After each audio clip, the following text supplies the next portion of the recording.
Hello, everyone, and welcome to Conversation in Horror. My name is Kevin L. Powers. I'm the owner, operator of Something Wicked Entertainment and Events, and welcome to this podcast that delves deep into everything horror. No matter what decade, from the 30s to the 50s to the 80s to the now, we try and touch base on a lot of different types of films from a lot of different types of or not different decades in order to give you a clearer picture of exactly what types of films are out there for you to enjoy. Now, if you've ever listened to our podcast before, you will know that we've touched upon a lot of different subgenres in horror. We try and do that because there are just a lot of subgenres that get overlooked by horror fans in general and just in general audiences. One of those is the found footage subgenre. Uh, it started off with the Blair Witch Project as being a very popular genre, but over the, I think, decade that it was popular or unpopular, the crowds for these films start to dwindle really fast. Yeah, it's gotten very watered down since it started it with Blair Witch. And that is Sarah Panazzo. So we want to thank her for joining us on today's podcast because we are talking about a found footage film. And we are found, and this one's going to be a little bit different than some of the other films out there, and we'll get to that. This movie that we're talking about is Creep, which had a Netflix premiere and probably got a small theatrical release because Netflix only released their films early on in theaters, like a handful. But this was not at the height of the found footage craze. It is somewhere in between and or towards the end. But we decided to take a deep dive into this film because we believe that there is a lot of people who have not seen this film, and it is a film or a franchise that has spawned off into a television series as well. So we're going to talk about Creep today, and I want to thank you, Panazzo, for kind of helping me with this deep dive on this film, because to be honest with you, until I rewatched the film for the podcast, I had forgotten a lot of the details in this film. I don't remember it being a film that was like struck me like something like Blair Witch Project or even Paranormal Activity, because I saw those at the theater, whereas this one I saw on Netflix. Yeah, I think I watched this originally as it hit Netflix for distribution, and I've been following it ever since. I remember wanting a sequel because there was so much more you could see, and then I haven't watched the TV series yet, but I am so interested because I think I went from watching this to watching The League with Mark Duplass and his wife, who also makes a cameo in this, which is completely different, super funny. And it's very interesting watching him go from that character to a similar but not as dark character on The League. So I've been following him ever since then, and I love this movie. It is so much fun. I will say this: I know Mark. How do you say his last name? I think it's Duplass. Okay, Duplass. So I know him from the film Baghead, which I saw in an indie theater when it first came out, and I had no idea what to expect. I saw the trailer and thought it was going to be funny. And so that's how I picture him as being funny. So when I saw this film, and so for everyone out there, I didn't see Creep until Creep 2 came out. I ended up watching them maybe a day or two in between each other, but that's when I saw this film. So I did not see it when it originally came out. But I know him from that movie, which I found completely hilarious. And so watching this film, I find him still hilarious as shit. When I rewatched the film for the podcast, I find it much darker and still just as funny, like a black comedy would be. And I have a greater appreciation for the film itself. Well, and the whole thing with them making it, so it stars the director and writers. So Joseph and Aaron are both played by Mark Duplass and Patrick Bryce, who created the story in their spare time, and Patrick Bryce, who's the guy behind the camera, actually directed it. They did this over like weeks and weeks and weeks. They would show parts to their friends, and their friends would be like, I don't really know how I feel about this. So there are like a ton of different cuts of this and how different scenes played out and different endings because it was constantly a work in process. They didn't really have like a full script with a refined story. So they would play it in multiple directions just to see how they wanted to go with it.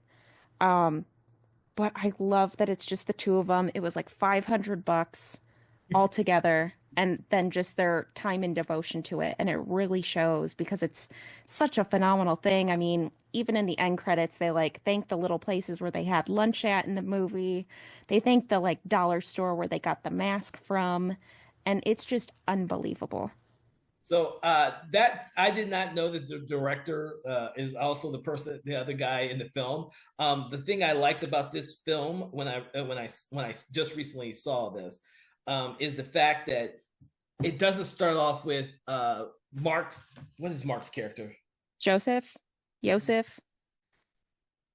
Yes, Joseph. It doesn't start off with Joseph with the camera. It starts off with Aaron with the camera, and Aaron is the person that Joseph has hired to film his I guess his last moments for his son, which I actually loved. It didn't dawn on me when Joseph makes the comment that this is his version of my life. I had completely forgotten about that. Oh my gosh. I looked into that and I was like, okay, I get that. And then the fact that this whole movie was inspired by Craigslist in general, My Dinner with Andre, Misery, and Fatal Attraction, I'm like, I can see it in every single bit of this movie. It is so genius. Yeah, it is. And I had forgotten about the movie My Life until he mentioned it. And I was like, holy shit. And the concept that, and this is where this movie, and I think thank you for telling me all kind of the background of how it was made, because I didn't know any of that. But this is where this movie is kind of a little genius, because it has this one concept of this guy just wanting to film these last moments for his unborn son so that he can watch him back later. Now, that concept right there is but when you realize by the end it's him rewatching all these moments again, and it's like, ooh, that's some creepy shit there. And all of it just gets creepier and creepier as it progresses, because they go through like tubby time and him giving the kid a bath, and there's all these like crisis moments where he's like, I should just kill myself before the cancer gets me. And he'll just make weird comments and all this other stuff. And he introduces like peach fuzz, and he talks about his sex life with his wife. And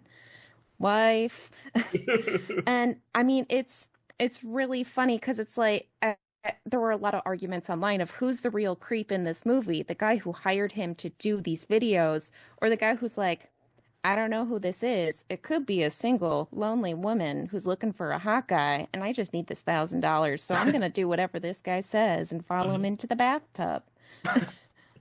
Once you told me that they were go back and refilm stuff based on their friends' reactions to it, it must have been tough, because the scenes in this film are borderline creepy and not creepy, and who's genuine, and as it goes on, you almost feel that certain things that Joseph does are very innocent. He could be telling the truth, and Aaron's really the creep. And I'm like, I don't remember any of this. I must not have been in the mood when I originally watched this film.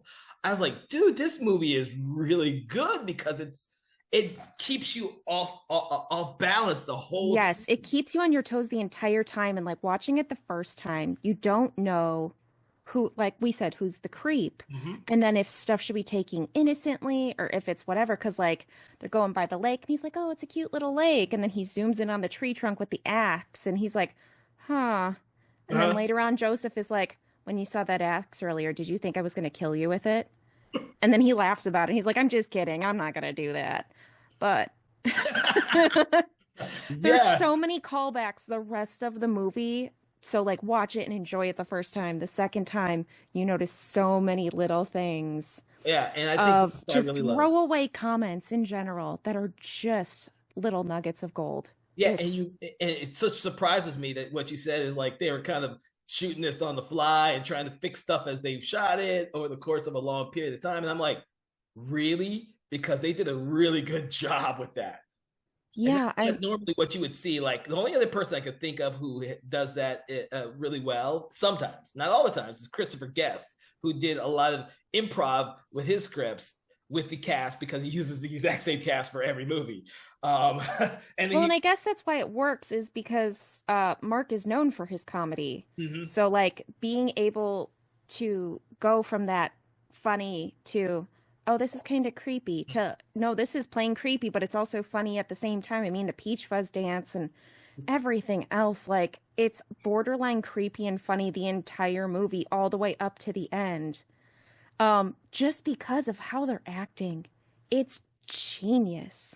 So we're gonna bring up the Peach Fuzz thing because I had forgotten about that until I was watching. I was like, holy shit, he does do the little weird, creepy dance with Peach Fuzz and his story of how he got the mask to begin with.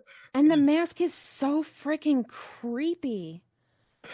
Like my father's gonna do this Peach Fuzz dance with this creepy mask, and Aaron's over there like, hmm.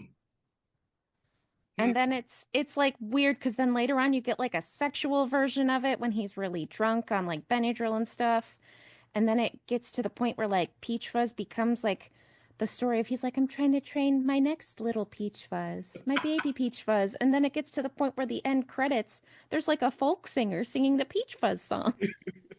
It is a very off-putting film, but I think that is the reason why it's such a good film. Like I remember the first time I watched it, it highly I forgot a lot about it, but having to rewatch it for the podcast and kind of give it a much more critical eye has allowed it to dig deeper for me. I should probably do that with Baghead and some of his other films to redo it.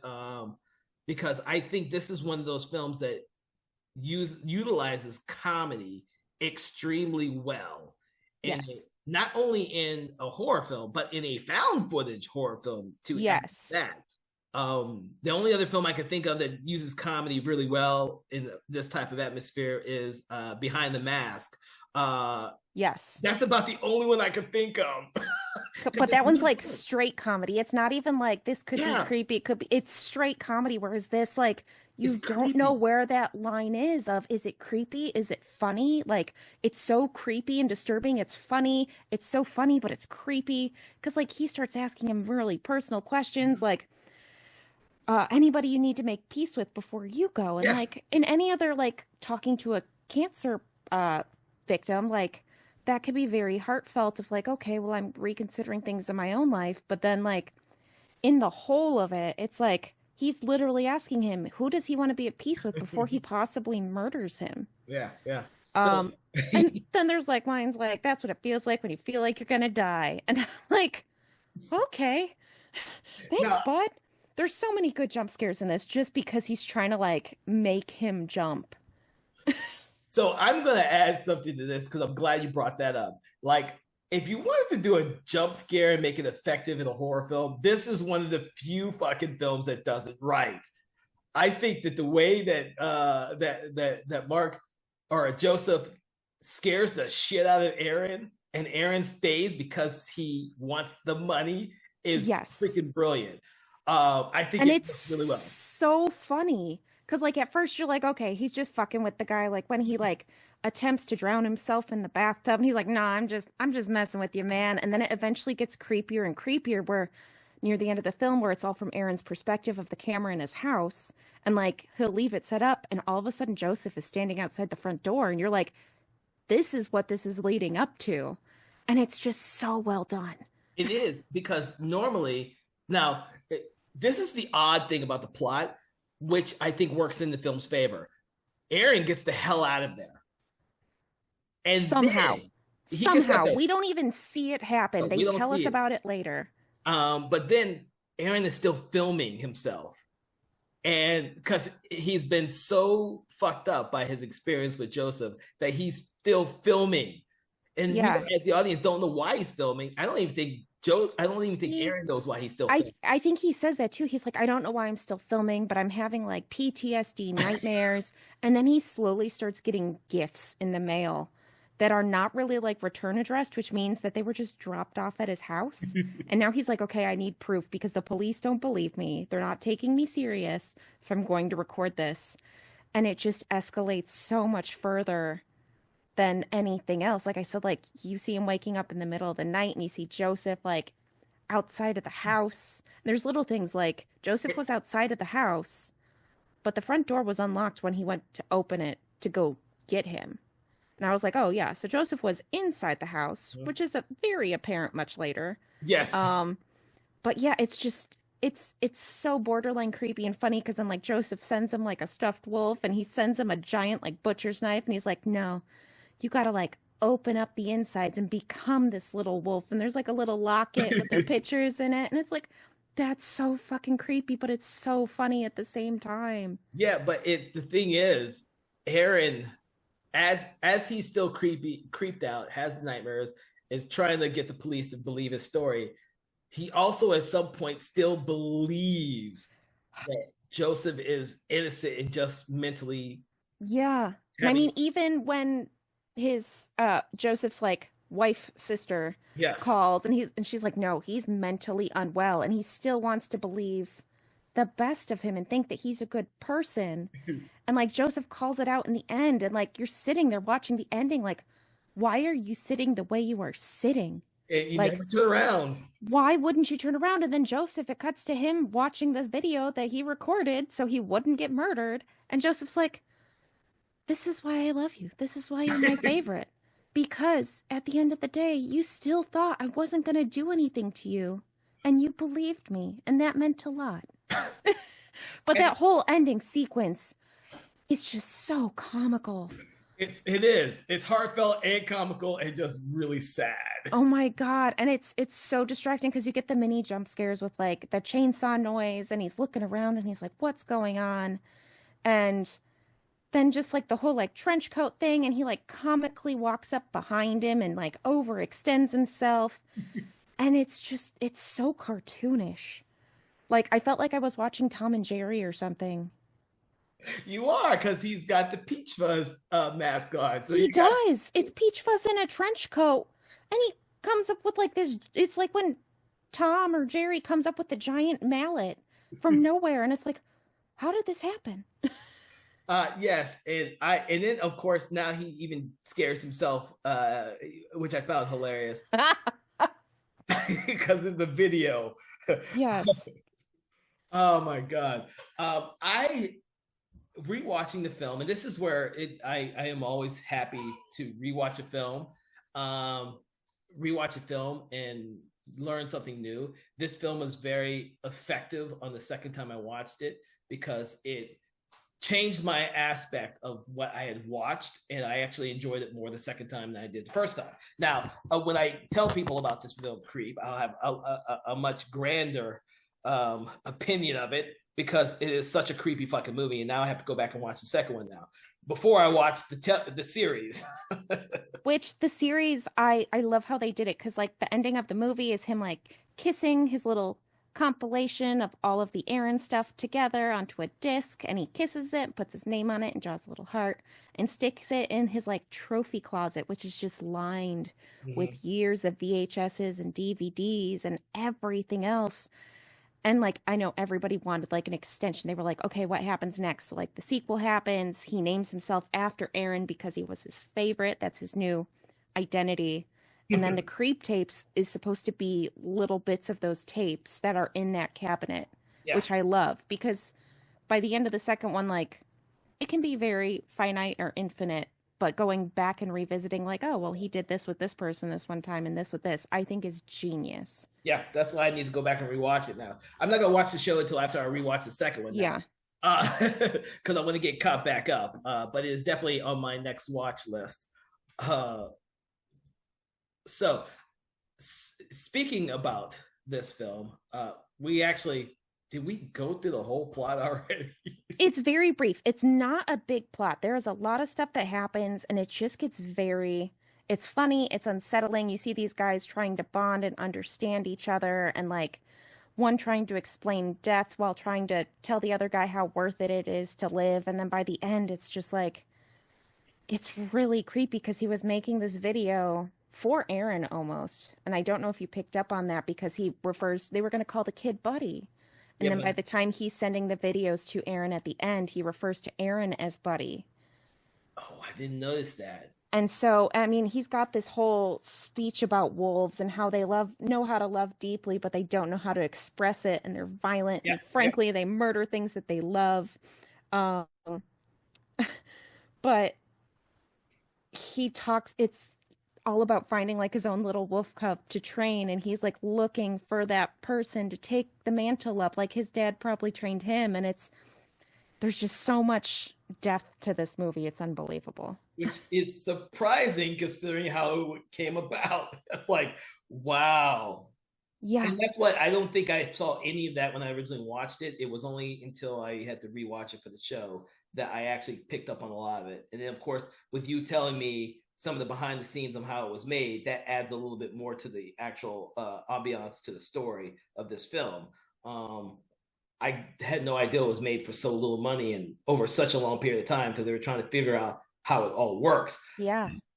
I could see this being having watched Baghead and some of the other Marks Duplass's other films. I could see that he's very kind of he likes doing projects like this. And I mean, it's what he's meant for. I mean, he does some really great bizarro stuff like this. Yeah. He does. He most certainly does.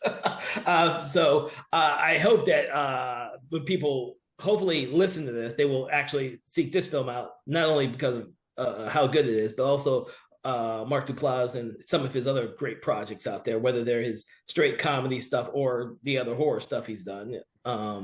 Because I don't think he does straight horror, but his horror is like this really borderline creepy horror comedy, black comedies ish films that are really good at creeping you out as an audience member, but yet not as hard hitting as a true black comedy to actually hit you over the head and you just dislike it completely.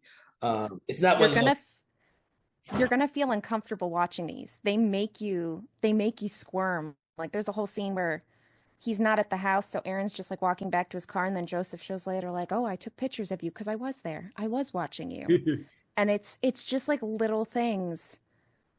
Like it can be so funny and semi-heartfelt, and then it gets so creepy so fast. Yeah. And I think that's where it's most effective is stuff like that.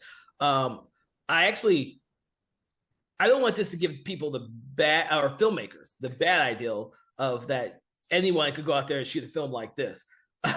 He shot this long period of time trying to work out the best ways of doing it because there are lots of people out there, and the found footage genre is notorious for lots of bad films out there simply because everyone out there used to think that they could just make their own found footage film and make it effective. This film is a really effective found footage film. It is, and to show how much of a fluke it was, like the fact that it took like years for them to even get to a second one because they couldn't come up with a story that even managed to match the strength of this one. Mm-hmm. Like it was one of those things where everything was so wrong, it just went right. Yeah. They managed to pull it out of their ass, and I don't know how, but it is super impressive. Yeah, and like we said, it's got only 2 cast members. One of which is the director. Yeah, I mean, they're both the writer, the one's the director, and that's about it. It was like having a conversation with your best friend and filming it, and then being like, you know what? Let's go back. Let's go ahead and redo this one again. It's so insane, and I absolutely love it. Yeah. Same here. Like I said, now I have a new outlook on the film. But do you have anything else to say about this film? If you haven't seen it, I mean, obviously we've spoiled it a bit. Yeah, but it is 100% worth it just to see it for yourself and to experience the whiplash that is this movie, because you will be on your toes the entire time. And if you have seen it and you're now realizing things based on what we have said, please go back and watch it. Some of the comments, like I said, like the first words of the movie are, "Oh, hey, nice lake." And that's literally where the movie ends. There's so many throwaway little lines and little hints throughout the movie that there's so many Chekhov's guns. It's unbelievable. And I absolutely adore this movie. The cinematography is great. Mm-hmm. Everything just looks so natural and real. And it's so well done. So for me, I like people to take away from this film as being a really great example of how to do a really good found footage film with a lot with little resources. But if you have creativity in terms of the writing and the cinematography, and you can pull it off with the performances, then you can achieve something like this. But it took them a long time to get to this point. This wasn't something that just came out of nowhere. And they workshopped it. Workshopped is the best way for me to describe Yes. it. They workshopped it with friends and who watched pieces of it. They realized what worked, what didn't work, and they kept improving it until they came up with what the final film is.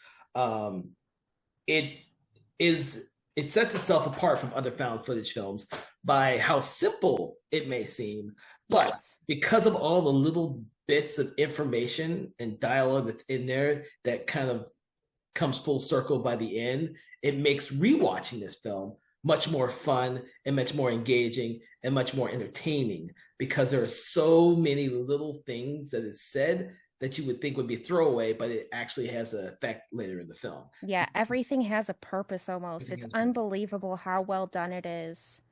And how sneaky it is too. The whole movie literally sneaks up on you. Sneaky is a good word for this film. Sneaky. But you will never look at the wolf mask the same way again. I've guaranteed you've seen a meme with it from the screenshot of this movie of him in front of the door. I know people have been losing their minds to get copies of the mask, like the legit mask, because it wasn't something custom made. They literally got it from like a costume store in the small little town that was there for super cheap. Yeah. And it's fantastic. But before we go, I do want to apologize for anyone who's never seen the film. We did talk a lot about the entire plot of this film. We try not to do that as much, but there are some spoilers in this film because it's a film that once you start talking about it, you just can't stop. It all ties together so well because it just does. It does. With that, I want to thank you, Panazal, for joining us in Conversations of Horror, in which we talked about Creep. Everyone out there, I hope that you not only get a greater appreciation of the found footage genre, but you take a chance on this film if you've never seen it or never heard of it. I think this is one of the best examples of what the found footage genre can be, especially for those people who have seen way too many bad ones. You should definitely check this one out. It's also funny, it's engaging, and it's got a little heartfelt moments on it, and will creep you the fuck out. So with that, I want to thank you for joining us this week for Conversations in Horror. Please make sure to check out our new episodes every Wednesday at 8 a.m. or on your favorite podcast app, Spotify and YouTube. You can always find our previous episodes there. We're coming up on episode 100, so I hope that you have either listen to a lot of the previous episodes, or we'll go back and listen to them because we've talked about a lot of great episodes on the show. With that, make sure to subscribe, do that thing you do with podcasts. And from everyone here at Something Wicked Entertainment, we want to wish you a great day. Conversations in Horror is a Broken Lighthouse Pictures production, written, produced, and directed by Kevin L. Powers, executive producer Kelly A. Inoka. All contents and material from this episode of Conversations in Horror is copyright 2025 Broken Lighthouse Pictures.